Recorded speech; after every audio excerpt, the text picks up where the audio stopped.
Hello everybody, I am Sean with Mad Indie Media, and today I am meeting in a cold, frigid park in Denver with Peter from Cripple Alliance. Peter, how you doing? Doing good, how about you? Very good, thanks. Peter, what bands have you been listening to lately? I've been listening to a lot of folk punk stuff. I've been really into that. My favorite venue in Denver is Seventh Circle Music Collective.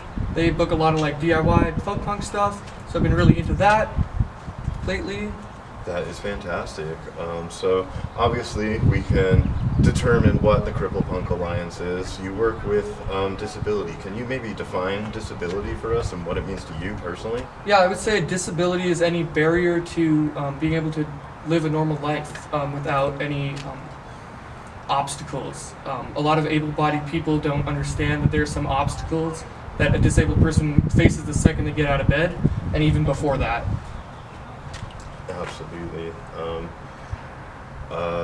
What kind of efforts and things can people expect from the Cripple Punk Alliance? What's the motivation, the driving force or mission of Cripple Punk Alliance? Yeah, so Cripple Punk Alliance is always by disability for disability, and we're an advocacy group. We're going to advocate to make venues more accessible because the government is just not doing that, and they're not working on that accessibility part anymore after the ADA passed. We haven't changed since 1991 pretty much across the board, so we got to talk to these venues ourselves and make sure that their spaces are accessible because nobody else is going to do it. So that's kind of a big piece. The other big piece is sort of to support a group where other disabled people can come, feel safe, feel like their needs are getting met, and feel like everything is accessible to them, which is a very rare occurrence in everyday life for a disabled person. So you just mentioned accessibility. Can you tell us what makes a venue accessible? There's very obvious things like ramps instead of stairs, both options, railings, those sorts of things.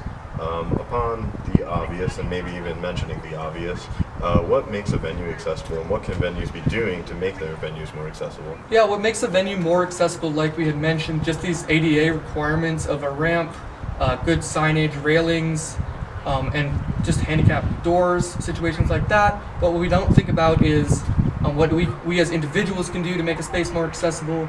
We're talking why is the ADA seating way in the back of the venue where nobody can see? Why aren't we prioritizing good seats for disabled people? And then another aspect is be patient. If you see someone who needs help with a door, help them out. It's not a rush to get into the venue. Everyone's going to get in. If you got a ticket, you're getting in. And you can make way a little bit for a disabled person who maybe is a little slower or maybe needs a little more time, stuff like that. It's not a race. And just kindness overall is just so important. Just asking what someone might need. So you're saying it's also on individual concert goers to help make a space more accessible. It's not just up to the venue and what facilities they may have or not have. Right, because there's just always a way we can troubleshoot a problem to make it more accessible to disabled people. You can always say, well, we don't have ADA seating in the front. Well, we can grab you a chair from the back and put you in the front. Stuff like that. Or I see you have a mobility aid. Let me give you a little more space, even though this venue is crowded. I can step aside so you have a little more space to move. Because if we notice, disabled people shift a lot and we need to change positions, and just having that extra space makes us feel a little bit more comfortable. Absolutely, yeah. I think kindness can go a long way because, some disabled people it will be obvious to a non-disabled person. They may have a mobility aid or otherwise, but not all disabilities are seen. Right. Isn't that right? Yeah, so as an ambulatory cane user, some days I feel great and I'm ready to go in the pit. Hold my cane, I'm going in the pit. Hell. Other days I'm I'm just gonna stay in the back and sit down because I'm having a flare up, stuff like that. Too. And that's totally fine, but we need to look at disability is dynamic. It's not the same every day for everyone. And it's not the same, if you have the same diagnosis, it doesn't mean you have the same symptoms all the time as everyone else with the same diagnosis. We are individuals, and just listening to what the individual needs is super important. Absolutely. And what would you say to someone who says, sitting down at a show is lame, the vibe was off, everyone was sitting. What would you say to those people? I've been to plenty of shows where we're sitting down, everyone's having a great time. If you think about like a show in a bar, plenty of people are sitting down, having drinks, talking, listening to the music. That doesn't affect the vibe at all. You know what affects the vibe is if everyone's sitting and is sitting and not talking, not engaging. That's different. But if you're sitting and you're active and you're watching the show, stuff like that, you're not ruining the vibe. Especially, we have a room full of disabled people who are going to have a better time if they are sitting. They're going to be more active. They're going to be enjoying it more. So to say that ruins the vibe is completely wrong. I've been to plenty of shows where that is not the case. And I think that is potentially comes from a ignorant standpoint and a little bit of an ableist standpoint. Just say that. Yeah, 100%. So I noticed you have quite a few patches on your jacket here. You make jackets and vests and yeah. So patches. A big part of the Cripple Punk Alliance is sewing battle jackets and crust pants and stuff like that for people who might not have the mobility in their fingers or the stamina, the strength to do it, or there's some other barrier. But everyone deserves to look cool. Disabled or not, you deserve to look cool. You deserve to express yourself. And how I got into jackets was I saw a bunch of people at shows and I was like, those jackets look so cool, I need one. Then I priced it out. All these embroidered patches cost $5 a patch if you're lucky. So I just started painting my own. That was like more accessible to me, and I can customize and I switch them out and I don't have to wait. And it's also just a great conversation starter. You know, someone sees a patch and says, oh, I love that band, I saw them then. Did you see them? And you can just automatically start a conversation. Spoken like a true punk. Do it yourself. Love it. Yeah, the patches are definitely a fantastic conversation starter at a show. It's so easy to walk up to someone and be like, oh my god, I like that band too. I saw them such and such. Yeah, Yeah. It was great. Yeah, that's so cool.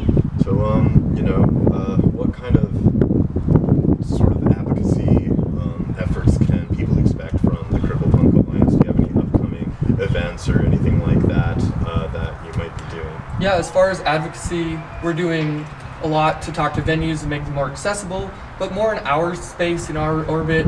We're doing a meet and greet that'll have multiple disabled band members. We're having disabled like fine artists and disabled like performers in any way, whatever that looks like. And then we're also making our space more accessible than ADA makes it, or at that bare minimum requirement. We want people to be more comfortable than the bare minimum.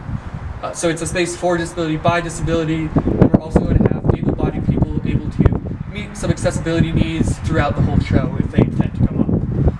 Fantastic. And I know that a lot of venues say they're ADA required, they meet the ADA requirement and all of that. Do you think that's always true?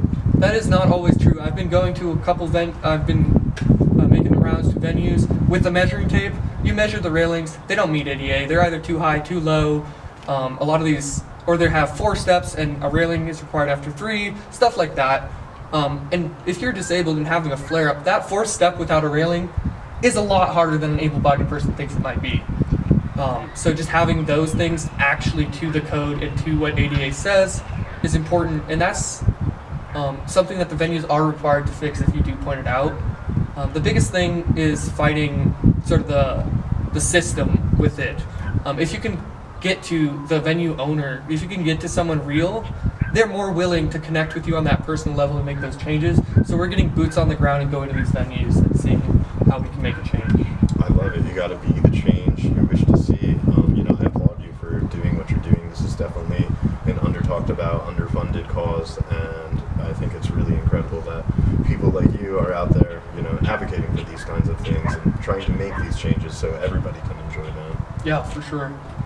Thank you so much for meeting with me today, Peter. Do you have any final comments? Yeah, I wanted to touch on why it's called Cripple Punk Alliance. So the word cripple can be used as a slur, but I'm taking it back because I'm done with these like desensitized words for disabled people, these like looking away words.